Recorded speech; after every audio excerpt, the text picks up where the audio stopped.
Eek Supreme says, if you remember that arm workout I like doing, which, no, sorry, I don't remember it. And you're doing 4 sets of it. You're doing 4 sets of it in a core ab workout. And then you're thinking of doing 3 sets of it, even though it's 10 minutes, one, and I'll turn over a bit too much when it's getting time to the workout. So Eek Supreme, I know your history a bit, which is in the past, and feel free to correct me. You've been struggling with motivation. You've been struggling with staying consistent. As far as I'm concerned, the most optimal workout, I really don't care that much. I care much more about you sticking to it and finding something you don't hate and really building the habit. Like right now, I think the critical thing to do is to build a habit where you stay consistent for like a couple of months. If you can stay consistent for a couple of months, that the amount of effort you need to keep working out should drop because it becomes a habit. The second thing is, if you stick with it for a couple of months, you might see progress. And if you see progress, that's going to help you, that's going to help reinforce. It's going to be basically a self-reinforcer where you're going to continue wanting to see more progress and you're going to want to keep trying harder. A similar analogy you can make for video games. Like, if you play a video game that's too hard, it's kind of depressing. Like you get nowhere and it fucking sucks. Like you're just constantly dying and you get rolled by the bosses, by the basic mobs.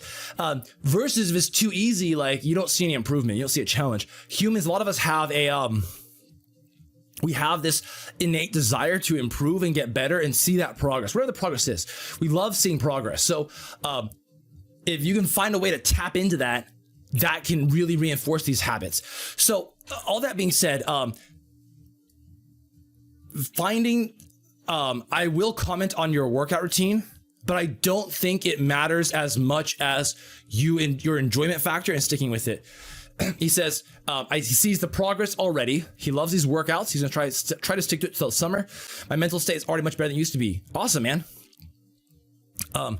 I will say that if you feel like, Eek Supreme, if you feel like you're at the point where you want to see more progress and you're ready to challenge yourself more and you're at a more optimal state, then I think it'd be a good time to choose more optimal workouts. That's going to get you better progress, rebuild more muscle, all that stuff. So all that being said, his workout right now is just push-ups, shoulder taps, up and down plank, elevated push-ups, and dips, 45 seconds on and off. Okay, so what's your question? I don't understand your question.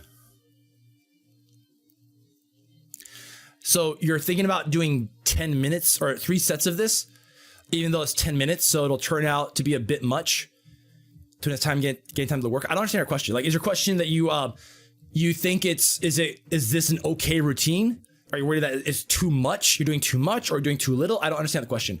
I will say, just from like commenting on this, you're doing push movements and you're doing some abs. Great. I think in general throughout the week, you should also hit legs and you should also hit pull movements. So pull movements are difficult to do without equipment. So if you can get a pull-up bar, get some dumbbells, get some resistance bands, any of those, you do any kind of horizontal or vertical pull, that's fantastic. Throw that in. Try to equate number of sets and reps that you're doing with your push with pull. So for example, if you're doing 9 sets of push-ups, because you're doing like 3 sets of push-ups, 3 sets of shoulder taps, which shoulder taps could be arguably not a push, but fuck it, let's just say it's push. 3 sets push-ups, 3 sets shoulder taps, 3 sets elevated push-ups, and 3 sets of dips. So 12 sets, let's just say. Then you should also be doing 12 sets of pull movement. So you do like pull-ups or pull-up negatives. Pull-up negatives is a progression towards regular pull-ups that people can do. If you cannot do a single pull-up, do pull-up negatives. And then you can do you can do resistance band rows. You can do curls. You can do dumbbell rows, stuff of that nature. As a very simple comment on your plan, I would throw in pull movements. I would throw in legs.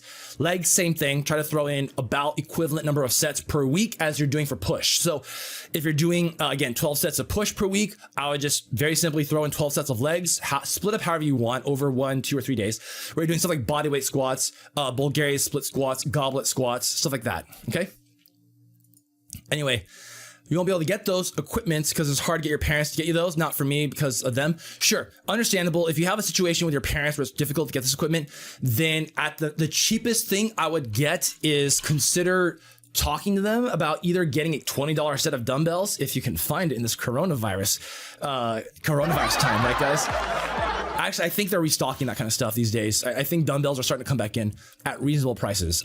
Dumbbells or resistance bands or a pull-up bar, any one of those could be like 20 or 30 bucks as a single piece of equipment to invest in. So anyway, all right. So anyway, you might stick to this. You will send a ab core routine.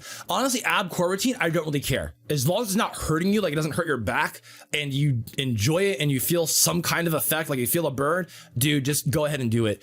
Exclamation mark abs. If you want to see my abs routine, but that requires some equipment that you don't have. Is basically weighted cable crunches, hanging leg raises, which are difficult to do with no equipment. And then I do bicycle crunches and planks, which you can do with no equipment. If you like the content, comment, and subscribe on YouTube. Also, follow us on Twitch and leave the notifications on. Feed your brain, feed your body, and see you next time.